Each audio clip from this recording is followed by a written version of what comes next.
Traditional orphanages have virtually disappeared in the last 50 years. But there's a debate, a growing debate, among child care professionals that orphanages ought to be brought back. That's the issue we're about to examine.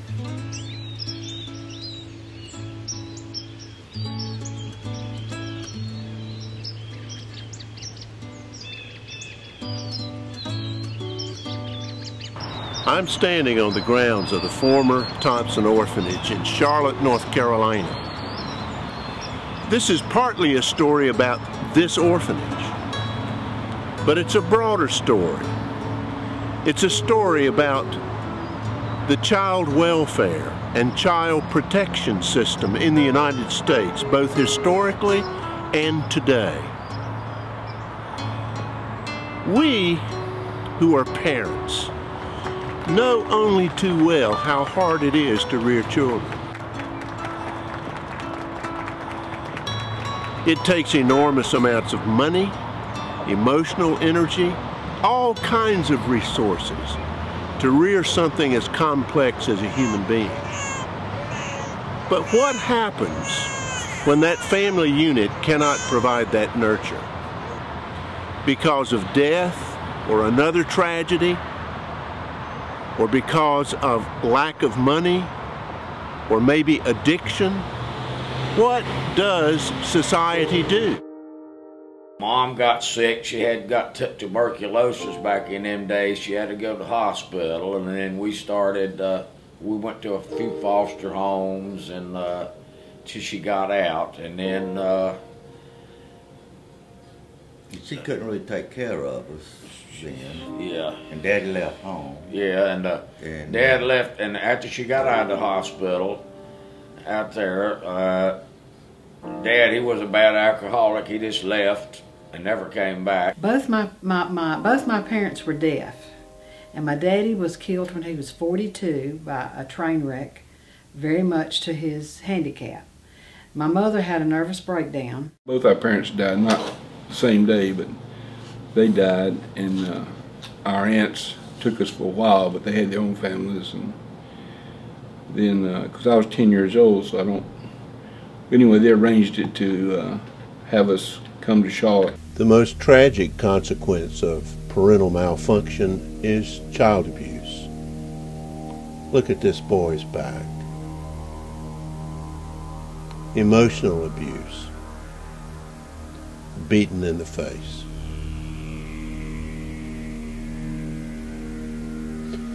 In the 1600s and 1700s in America, the way to deal with orphaned children or half-orphans or financially destitute children was to make them indentured servants.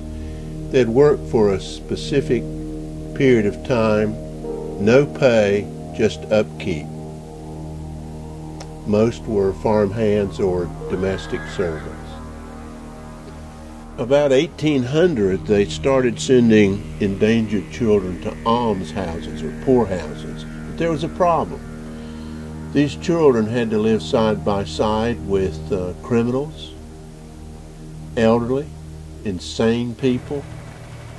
So about 1830, orphanages began to become the principal solution. The idea was that you could place children in these institutions separate from everyone else, and they would be safe.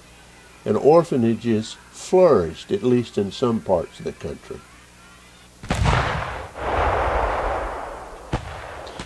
The South, however, lagged behind in the creation of orphanages. But the Civil War changed that. So many fathers were killed.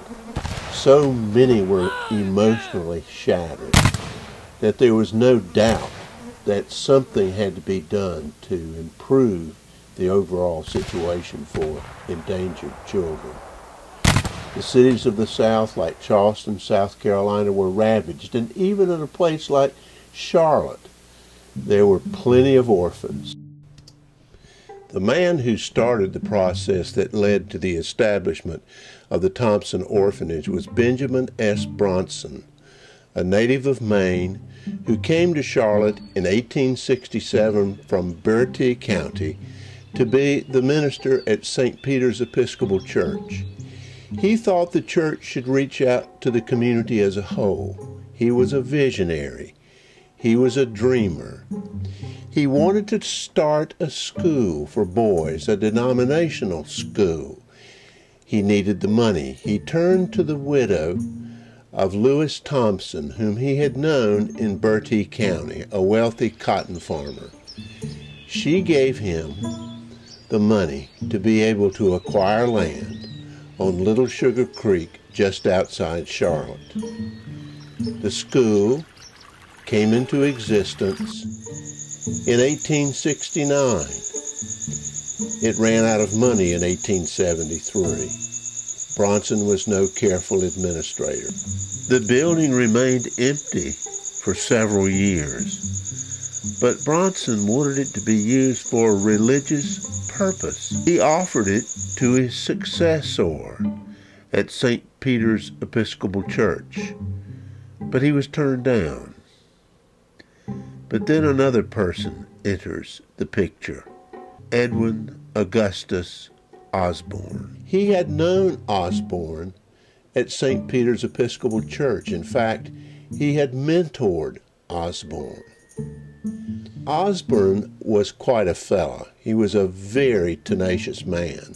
Born in Alabama, his family moved to Arkansas and then to Hill County, Texas.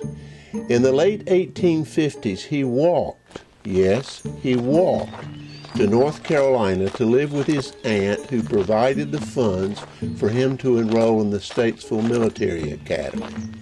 In 1861, Osborne enlisted in the 4th North Carolina Regiment and served throughout the Civil War. He fought in many of its major battles, was wounded several times, and lost 2 fingers on his right hand. After the war, Osborne came back to Mecklenburg County, studied for the law, became a lawyer, and in 1867 was appointed clerk of Superior Court. It was during these years that Osborne became especially aware of the plight of orphaned and dependent children. It was his responsibility as clerk of Superior Court to administer the laws of guardianship, apprenticeship, and care of orphaned children's property. He was aware that so many of these children had no opportunity to go to school. They had no opportunity to learn a trade. This might have caused him, this concern for children, to decide to become an Episcopal minister. His wife was an Episcopalian. He joined the Episcopal Church in 1874 and studied under Benjamin Bronson. He became a deacon in 1877 and a priest in 1881. He served several congregations in western North Carolina, came back to Mecklenburg County again in 1884, served at St. Mark's in northern Mecklenburg, St. Paul's in Monroe. Osborne established the first African-American Episcopal Church in Charlotte, St. Michael's and All Angels. But Osborne could not get the image of those children out of his mind. He became obsessed with the idea of the Episcopal Church establishing an orphanage. No churches in North Carolina had established orphanages. But how was he going to do it? He had no money. He had no great contacts, but then he thought about his mentor, Bronson. Bronson was back in eastern North Carolina. Osborne contacted Bronson and asked him if Bronson would donate the land of Little Sugar Creek to the Episcopal Church as the site of an orphanage, along with the building. Bronson agreed to do so in 1885 on two conditions. First, Osborne had to be the superintendent, and secondly, it must be named Thompson Orphanage in honor of Lewis Thompson. Osborne took the job of being superintendent of the Thompson Orphanage very seriously. He knew what his major job was. That was to raise money. He traveled all across North Carolina, going to Episcopal churches, going to donors, from the mountains to the coast, here, there, and everywhere. And Osborne succeeded. He raised the money. Thompson Orphanage opened, initially serving 10 children, in May of 1887. He resigned in 1898 to become a chaplain in the Spanish-American War. He was exhausted.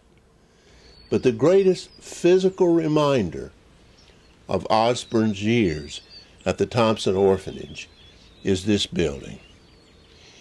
The money came from Judge William Preston Bynum, $2,500, given in honor of his late wife Eliza and his daughter Mary. Construction started in 1891, was completed in 1892. Dedication services were held for the Memorial Chapel of St. Mary the Virgin in May of 1895. I was baptized in St. Mary's Chapel. I was confirmed in St. Mary's Chapel. I was married in St. Mary's Chapel. And I hope that I will be able to have some type of memorial for me in that chapel when my day comes. Reverend Osborne believed they needed a chapel, even though they already had Thompson Hall for religious services. He believed they needed a chapel to impress the children with the proper religious ideas and reverence. Osborne chose the design for the chapel, and it's not surprising that he chose the Gothic Revival style. The Gothic Revival style was favored by the Episcopalians in North Carolina during the 19th century, and they believed that this Gothic Revival style emphasized the Episcopalians' history, its connection with the early and ancient church. Well, I love the chapel. I think it's the most beautiful thing in the city of Charlotte.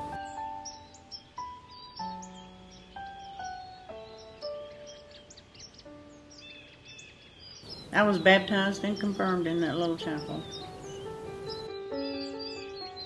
This building is a very successful example of the Gothic Revival style.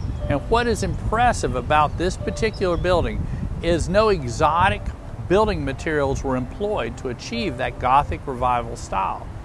The bricks are common everyday brick, the slate roof, the timber, all these building materials, both interior and exterior, were utilized in the nearby neighborhoods of 4th Ward and Elizabeth. So there's nothing exotic about the building materials. They simply were combined in a manner that effectively portrays the Gothic Revival style.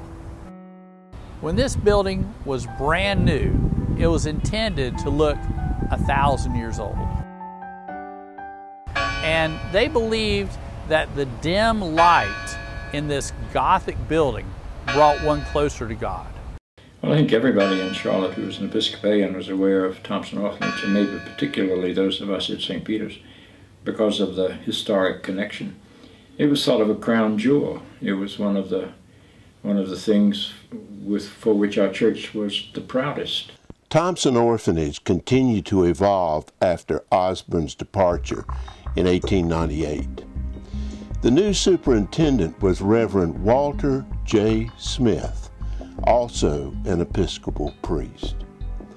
A second dormitory building, Bronson Hall, was completed about the time of Smith's arrival in June 1898. Smith labored tirelessly to raise money and to improve the place. In 1916, the children were enrolled in the Charlotte Public Schools instead of attending an on-campus school. In 1913, the first cottage was built, Federation Cottage, later named Smith Cottage, to give the children a more home-like place to reside. A second cottage, Osborne Cottage, or the Baby Cottage, appeared in 1921. Like Osborne, exhausted by his responsibilities, Smith resigned and was replaced as superintendent by Episcopal priest William H. Wheeler in 1922. Well, I knew Mr. Wheeler very well because he was the assistant at St. Peter's. What kind of a man was he? He was, in my opinion, this is a child talking about a person. He was a very godly, quiet, responsible man. He was the priest that married my sister. And I don't remember him as a big personality. I remember him as always fitting in. He was sort of a chronic assistant, but he was kind and gentle and loving. That was the image I had of him anyway. Wheeler brought major improvements to Thompson Orphanage, especially in the 1920s when times were good economically. The Great Depression was hard on the orphanage, with increased enrollment and tight budgets. In 1940, Wheeler asked to step down as superintendent to become chaplain of the orphanage. In July 1940, Manly Wisnett and his wife Pearl arrived as the first lay people to oversee Thompson Orphanage, he as superintendent and she as supervising matron. Childless, they wanted the orphans to call them Mom and Pop. Pop, or Red Wisnett, was determined to reactivate the farming operation at the orphanage. 12 Jersey cows were bought from Governor Morrison's estate, and large vegetable gardens were reestablished. Pearl and Manly Wisnett ran Thompson Orphanage until 1965. Surviving alumni remember them well. Their recollections provide a fascinating glimpse into everyday life at the orphanage in the mid-20th century. In addition to religious instructions, two principles undergirded the Wisnett's approach to child care. The first, an idle mind is the devil's playground. But see, Pop also told me one time that, you know, if you're busy, you don't have time to get in trouble. And he felt like he was teaching them responsibilities that would go with them and give them confidence that they could do anything. Our schedule was this: we'd get up in the morning, do our chores, we'd go to school. If it was school season, we'd go to public school. We'd go to school, and we would come home, do our chores. When we got home, we had chores to do when we got back to the orphanage, whether it be on the farm or chopping wood or whatever.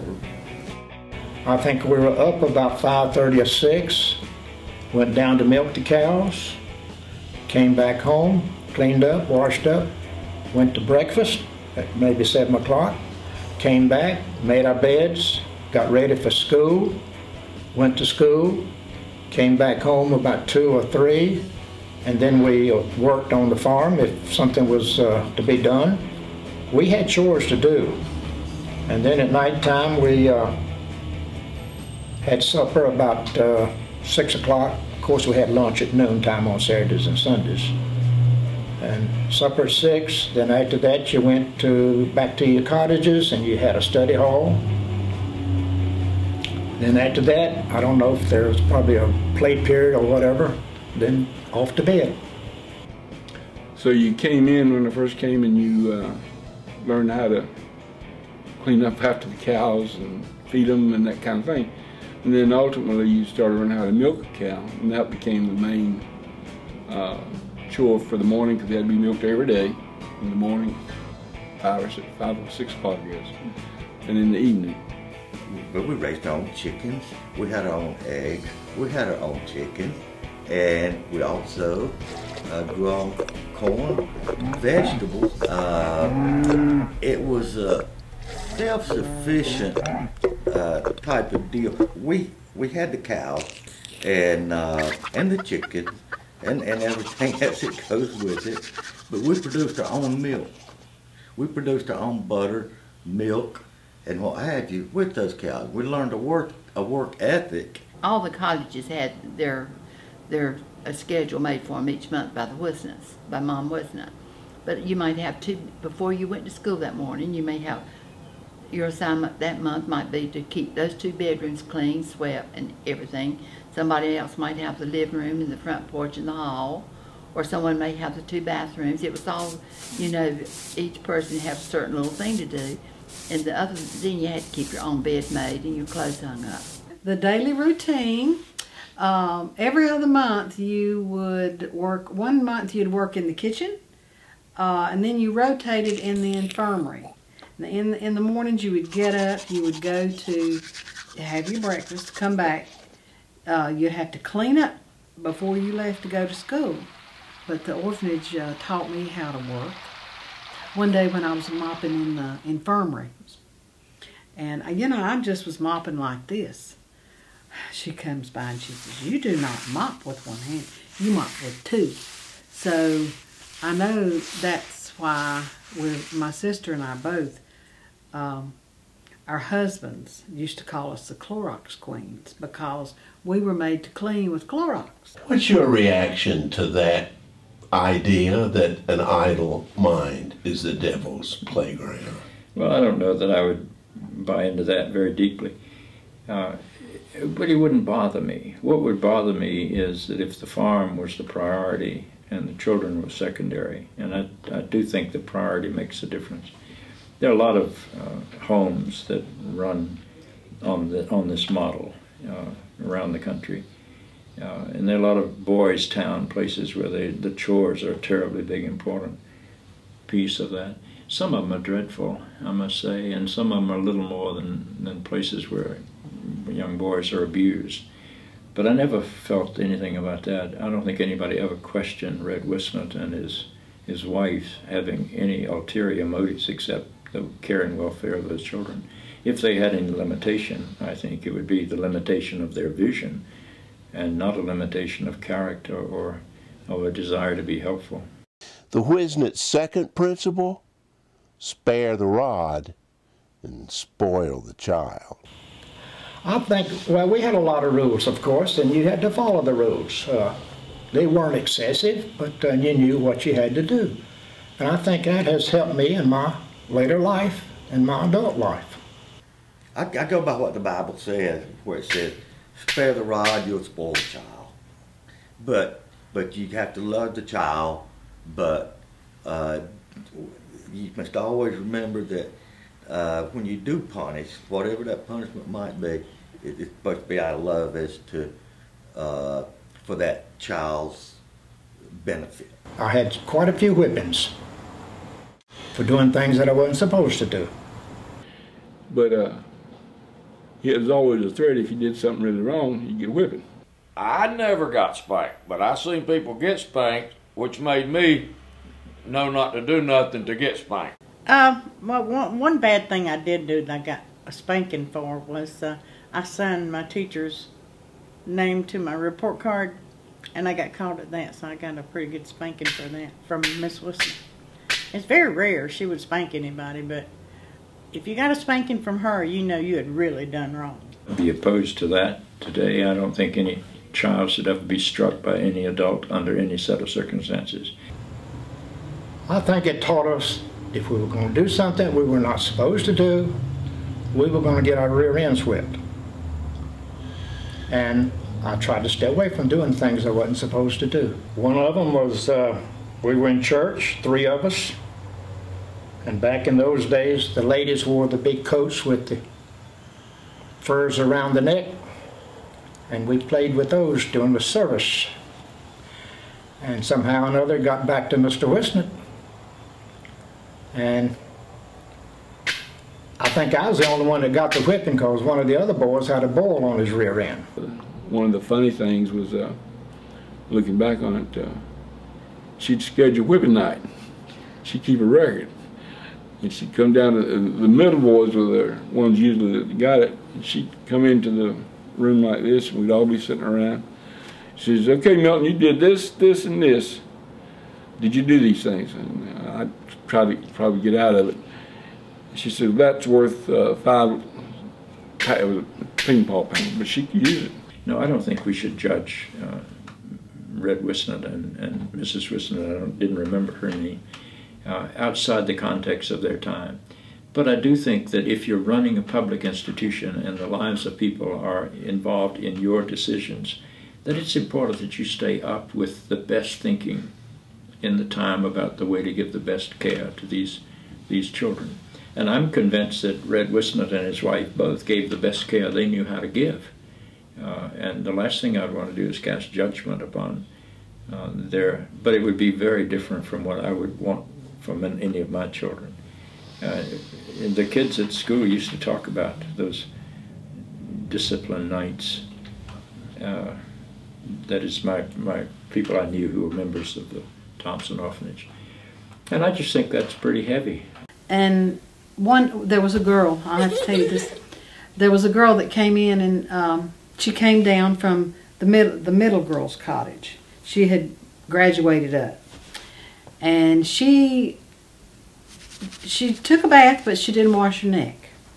And so the matron, as me being one of the older girls, she wanted me to scrub her neck with Comet because it was black. Her neck was grayish black. And I was made to wash this girl with Comet. Let me tell you what. Don't laugh. I was in church, swinging my foot, and I hit the bench. One of the little kids I grew up with at the baby house told Miss Wilkerson. And so she thought I needed to stand in the playroom that we never got playing on one foot and swing the other all afternoon. So that's what I did, stood on one foot and swung the other because I kicked the bench in church. Miss Wisnett, she would come with a white glove and do that. I mean, she'd do it after you'd clean the windows. So I don't know what makes a person that way. You know, but in every situation there's going to be some people, some things that's not going to be right. Nothing is perfect. And I really believe the Wisnetts did the best they knew how to do. Back in them days, very strict place. Mom and Pop kept you on the ball. And, you know, it's a lot different nowadays with kids and stuff. But back in them days, it was real. You had to really go by the books. You know what happened to you if you cussed? If you cussed, you got reprimanded for that. You got reprimanded for it. Those boys that grew up out there, they learned to do. And like Ray, one of the boys in my book, he says, I never liked it out there, but who can say I would have liked it anywhere under the circumstances? No, the Wisnetts taught you how to do. You didn't sit around on your rear end and think of how miserable you were all the time. You had things to do. They provided places to go. They saw that we had nice clothes. The boys that grew up out there are such fine men today.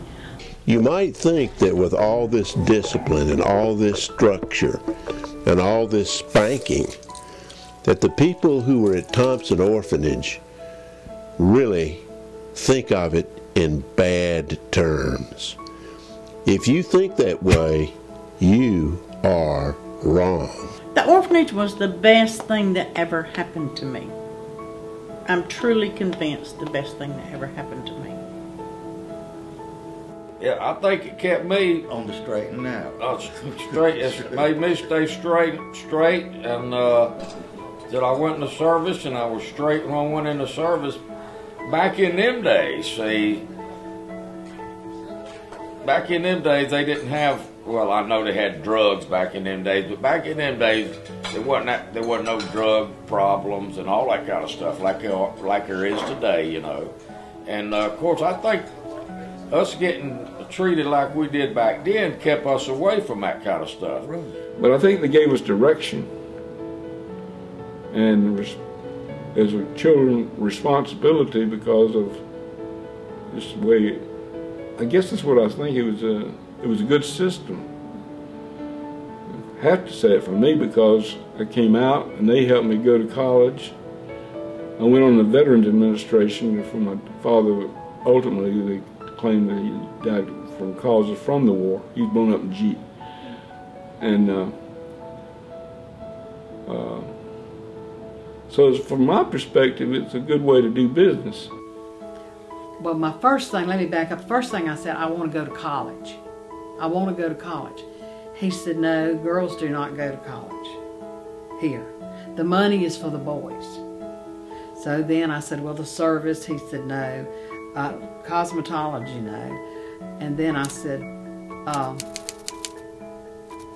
because I think I was already engaged, and I said, well, I guess I'll have to go to business school, won't I? And he said, that's the only option you have. I went to a vocational school in Hickory. Of course, the largest in town gave me the money to do it, or Mr. Wissner found a way to do it. I went to vocational school in Hickory, and I took automotive mechanics, and then I got through that and I started in refrigeration. I think everybody that was there with us, we've grown up to be good adults, good citizens, and we know what it is to work hard. If you've got you hoe potatoes and you have a flatbed full of green beans and a flatbed full of peaches and corn and. Well, let's just say there was a couple of hundred children that grew up, became adults, and went on about their lives. The legacy is that if you had all the names and you had to look how'd they do, I think 90% of them did fine. I never heard of any that had to go to jail or any of that. I never heard of that. So I think that's the legacy, is that they took situations with young people and managed it, or whatever you want to call it, and they grew up to be good citizens. Well, we had swings on the campus, swings, a jungle gym, trapeze thing, and then we loved playing ball, especially with the boys, because the boys couldn't get over how good us girls went. You could only date, you could go Friday night, Saturday night, Sunday afternoon. You had to be in by 10:30. And if you were late, you were restricted. So you got, you couldn't go out the next weekend or the next night. And if we would go to the movies and we'd go out to eat. I saw nothing wrong with living on one side of the campus with binoculars and boys on the other side, and I'm sure they had binoculars. It's a shame, in my opinion, and I think any of us that were there, that there's not still an Episcopal or an orphanage set up still going on, because there's a whole lot of young people that need help. When we were growing up in the orphanage, you did everything and prepared you to go out in your lifetime when you left there. I think it's been most helpful. We never wanted for anything.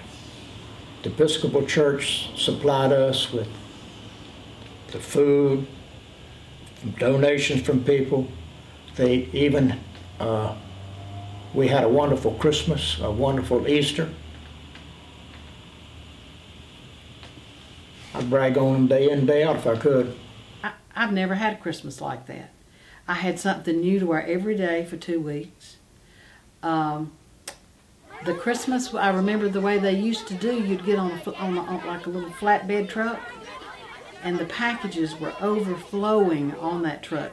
And the older boys up in Baker Cottage, and the older girls in Keenan Cottage, of course we knew about Santa, so we'd all get in the truck and we'd play Santa Claus. There was no child at the orphanage that did not get maybe 7 or 8 presents, period. Mom would have us write down on the list from 1, I can't remember how many, 10? Was it 7? 1 to 7, what we would like for Christmas.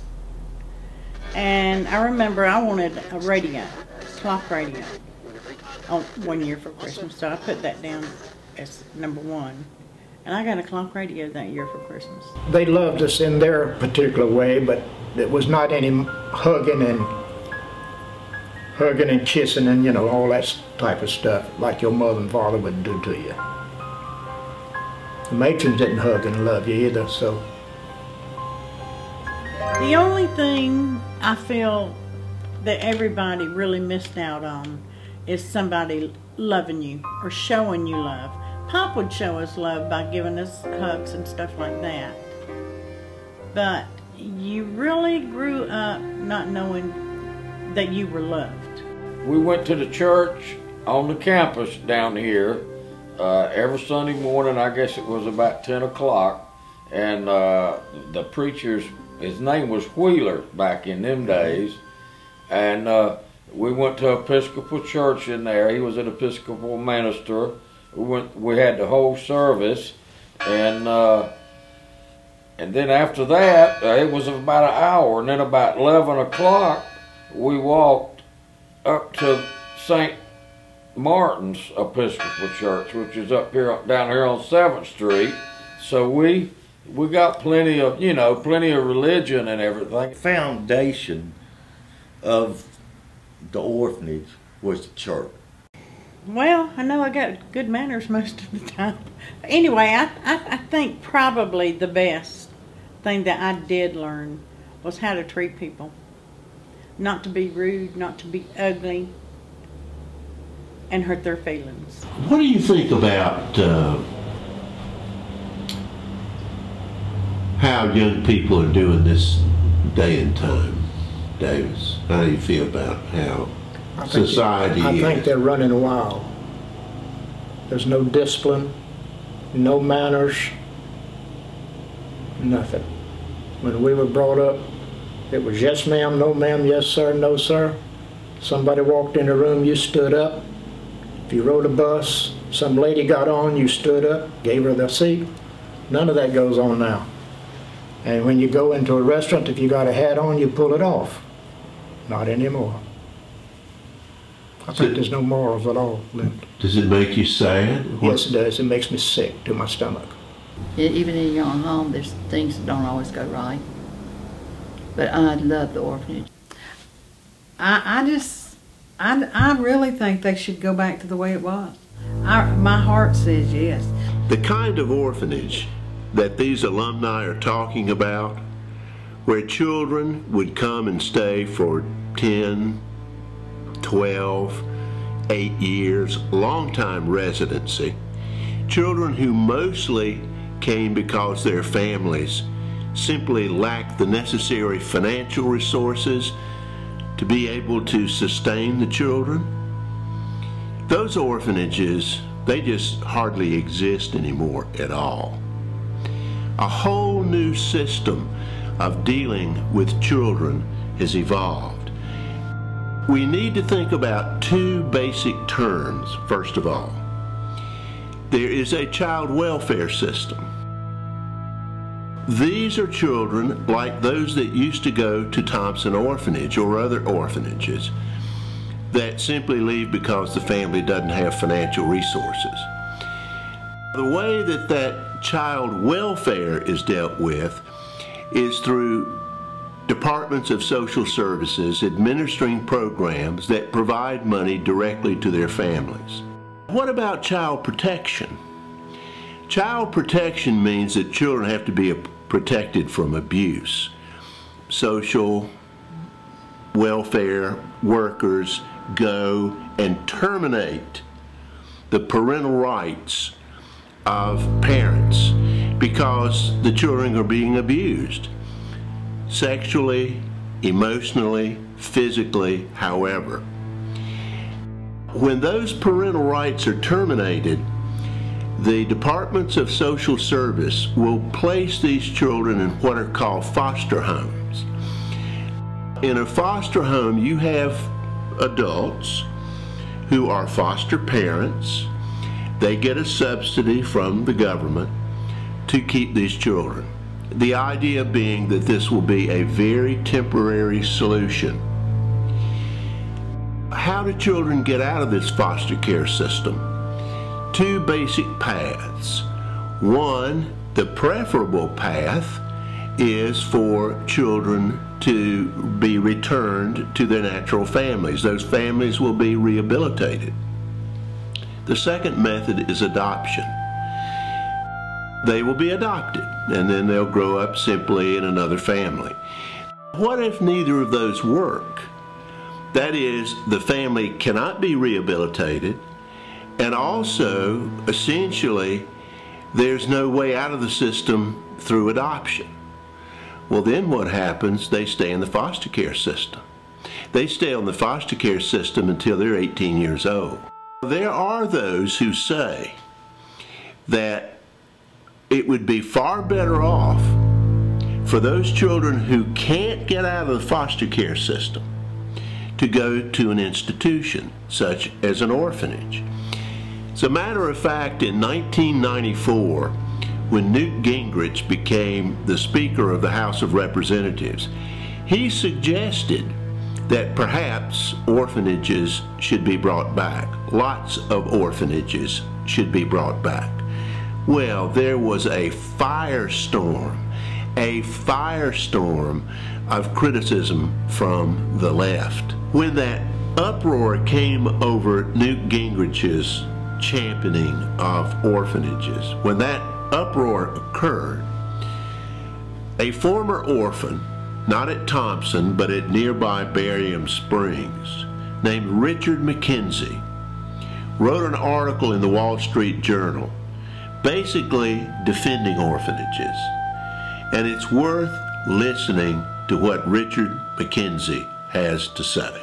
What I do know, or do believe, or have come to believe from a lot of research that I've done on this, is that there's a place in the menu of child care options for orphanage type settings. I would think an orphanage would be a much better alternative, or some sort of a residential place would be a much better alternative than this thing that we do to kids now. The law has tried to address that. The child abuse laws have tried to address that by saying there's a limited amount of time when you have to make a decision, is this child going home or not? But then there is no law that says once a child, the decision has been made to terminate parental rights, that this child has a right to a home somewhere. Foster care works wonders. I'm sure there are a lot of foster parents out there doing God's work with the kids they care for. But many kids don't fit that model. Some kids become hostile when they're taken in by strange parents and have to work with biological kids and be second fiddle. The two, in my views, the two evils that have taken over child welfare philosophy come in two pat phrases: family preservation and family reunification. The child welfare system is so tied to family preservation that they keep the kids with the families as long as they possibly can. And they try to help them. But then the kids are in these dysfunctional situations, which means that the longer you preserve the family, the more dysfunctional many kids become. But the thing about it is the social work profession, they tend to follow whatever the ideology is of the moment. They're very political. Social work and human services generally are very political. And so whenever someone came up with a new idea during the progressive era about we need to change things, we need to do things better, we need to individualize, we don't need to warehouse people in institutions, and God knows there were some bad ones, they jumped on it. Now, I have to add that family preservation no doubt helps many families. They become functional again. But at the same time, there are failures in that system, which means that the child has had to endure greater dysfunctionality, and probably it moves off into becoming a drug dealer of the parent, or it starts duplicating the bad behaviors of the parent. Now, the family reunification, that's the philosophy that says if you put a child in a place like Thompson today, the best course is to get that child back to the family as soon as possible. One, the one-on-one philosophy, and two, the cost savings that go with it. Well, with the cost savings, there's a strong incentive for social workers to move children back to the family when in fact the family has only pretended to rehabilitate it itself. For too many children, the foster care system is not a temporary solution. It becomes a permanent warehousing. In the meantime, when he was in the foster care system, he was in 10 different placements from the time he was 3 years, around his 3rd birthday, until he was 5. Foster care, the foster care system, that permanent instability where there's basically a contract to keep you at someone's house, but that's not your home. That is very damaging to children. It's damaging to no matter what age, no matter what their background. It is damaging to feel like I can never have a place that I can call home. If you decided the orphanages was the solution for the kids who their parental rights for that child had been terminated, but yet no one was stepping up to adopt them, you could do it, but it's not going to be a guarantee. It would depend on the quality of the orphanage, and it would be a massive expenditure for the taxpayer. You know, now they don't have orphanages about gone away. Yeah, now these kids, what they do is they send these kids to foster homes. Yeah. Now you said you were in a foster home for a little while. Yeah. They send these kids to foster homes. And, you know, then hopefully eventually they're either adopted or they go back. Yeah. Now these kids don't deal with cows, they don't deal with corn, they don't deal with chickens. I know. Do you think it's better now or it was better then? Better then. As far as what happened to Thompson Orphanage, part of it had to do literally with this change in the whole system of child protection and child welfare. But there were other factors as well. For one thing, Charlotte was just consuming the campus of Thompson Orphanage. Independence Boulevard was built in 1949-1950 and literally split the campus in half. In 1956, the Rouse Company leased and later bought the old pasture of the Thompson Orphanage to build a big shopping center known as Charlottetown Mall. In 1958, the dairy cows were moved out of the old pasture because construction was about to begin, and they were taken out to a satellite farm on Margaret Wallace Road. As far as the Wisnets were concerned, they were assuming that the whole orphanage, as it was traditionally structured, would go out to this satellite farm. But in many ways, the absolute killer, the death blow for the Thompson Orphanage, was a report that was presented at the annual convention of the North Carolina Diocese of the Episcopal Church, ironically held at St. Peter's Episcopal Church in Charlotte, the very same church where Bronson had been a priest and Osborne had been a member. The man who presented this report and who headed the committee was a then 28-year-old Episcopal priest who was then in Tarboro, North Carolina, named John Shelby Spong. This report basically really called into question the whole nature of the Thompson Orphanage. And Thompson Orphanage came into the debate for two reasons. One is that I'd been doing some reading on child care, and the image of the residential orphanage was not held in very high respect at that time. Foster home care was thought of as a step forward, and this orphanage was sort of locked into the pattern of the past. And it was almost an accident, it seems to me, that the more we investigated it, the more it seemed that the focus of that institution was not so much on the children as it was on the farm. That is, the farm didn't exist to assist the children sort of existed to help the farm be run. It looked to me like the focus was out. And that was the first clue. And then we began to investigate the farming procedures, dairy farming procedures. And I remember being in touch with North Carolina State College, as it was called then, NC State University now, to get some ideas about what constitutes the proper way to run a dairy and what constitutes the investment per cow if you're going to run a profitable institution. And the figures at Thompson Orphanage that we received back when we compared them were all out of kilter. And that is, the cows were very expensive cows. But as they investigated, I think our insights held up pretty well.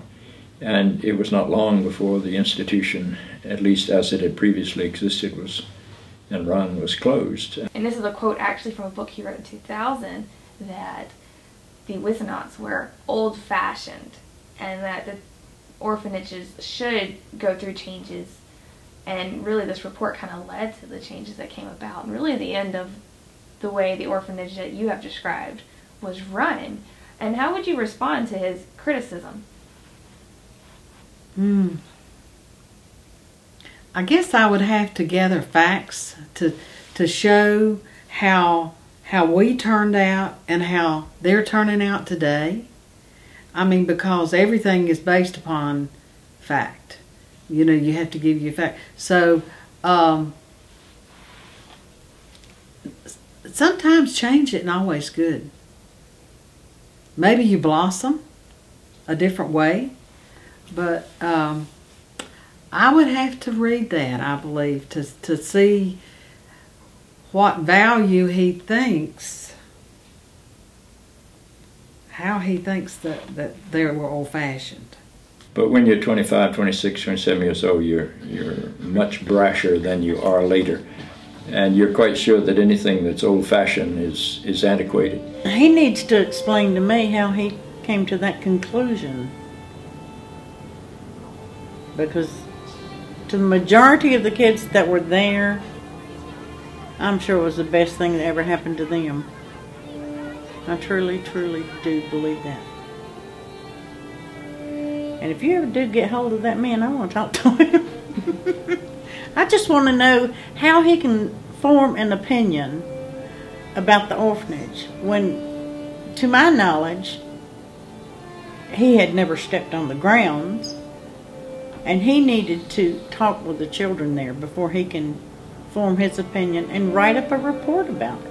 And so we began to investigate it, and we made some contacts with the Wisnots, and again, I don't remember any of the, and asked some questions. It didn't occur to me that was more, I had to do more than that. But I don't object to a well-run orphanage being one among the assets of child care, though I think I would prefer a different option than a big group situation.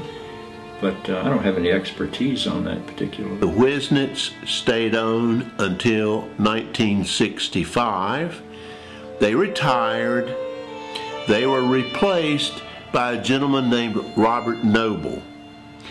And in 1969, the campus for a new Thompson facility was constructed on Margaret Wallace Road, and all of the orphans moved out of the campus in 1969, and the campus now became empty. But the new arrangement was not in any sense the same. As the institution evolved, they sold all the farm equipment, they sold the cows, the farming arrangement ended, a whole new philosophy of discipline evolved, and what is there now is called Thompson Child and Family Focus. And what they essentially do really is they do a lot of work trying to rehabilitate families so that children can get out of foster care. They do a lot of work trying to instruct foster parents in the foster care system. They do have a brief residential unit, 12 to 15 months, that provides help for severely abused children. But the reality is that they no longer get most of their money from the Episcopal Church. They get their money from Medicaid. And Medicaid wants those children moved out because it's cheaper. So essentially, the world of the Thompson Orphanage, as it was known, came to an end. The buildings, all the buildings but the chapel, were torn down in the summer of 1970 to make way for a redirection of Little Sugar Creek and an extension of 3rd Street and a widening of 4th Street. The day of the Thompson Orphanage was over. And I was disappointed that there was such an outcry about Gingrich's statements that we need to bring back orphanages. I think that it would be something that, well, okay, maybe we should talk about that. We were not in prison. It was our home. It was not, see, that is the thing about the public. And by me writing that book, I'm hoping people will see what an orphanage is like. An orphanage is not supposed to be a torture chamber for kids to go like they're in prison.